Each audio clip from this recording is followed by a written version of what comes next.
In light of the No Kings protest, I've been thinking about Thomas Paine's Common Sense, which was basically the short little book that rallied the American people to the cause of the American Revolution.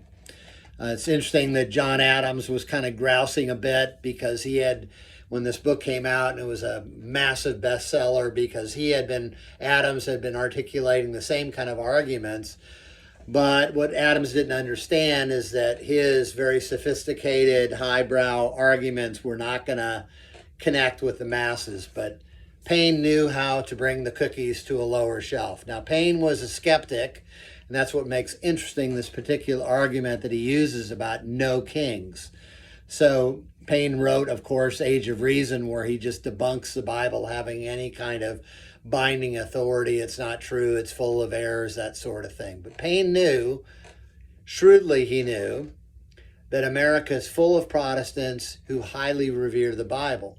So, in order to appeal to that, he writes this, that the Almighty has here entered his protest against monarchical government is true, or the scripture is false. Basically, you pick. Either what God said is true or the scriptures are false. And a man hath good reason to believe that there is as much of kingcraft as priestcraft in withholding the scripture from the public in popish countries. So boo all the Roman Catholic countries that, again, Americans were really suspicious of, where the Bible was held and only the clerics could read it.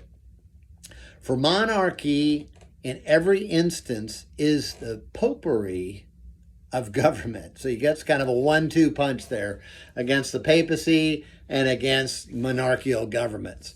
It's interesting that Paine, the argument that he gives, and he's quoting from 1 Samuel, about people wanting a king and like the other nations, and Samuel's really sad over it, and God says they're not rejecting you, they're rejecting me.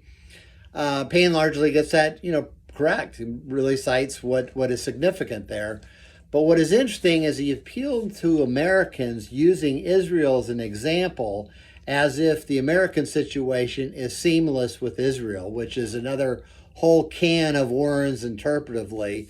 But it was a very effective argument, and this particular book was instrumental in really rallying people to the cause of the American Revolution.